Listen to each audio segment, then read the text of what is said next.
Cupertino-based tech giant Apple has just released a new software update for iPhones and iPad users that brings the operating system to iOS 14.4 and iPadOS 14.4 versions. Unlike the regular software updates, this particular update is a little more important as it comes with fixes for vulnerabilities that Apple notes may have been actively exploited.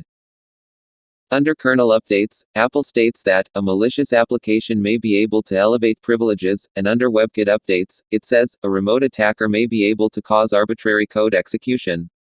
After both statements, the update notes say Apple is aware of a report that this issue may have been actively exploited.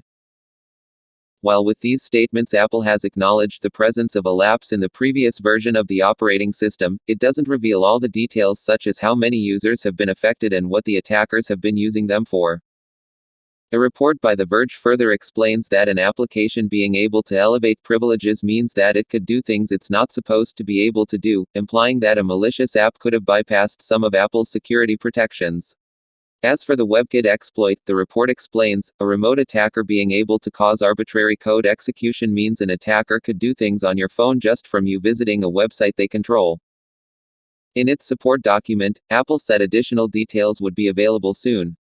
The iOS 14.4 and iPadOS 14.4 are available for iPhone 6s and later, iPad Air 2 and later, iPad Mini 4 and later, and iPod Touch 7th generation. If you enjoyed this video, then hit the like button, share the video, and make sure you subscribe and hit the notifications bell. Thanks for watching.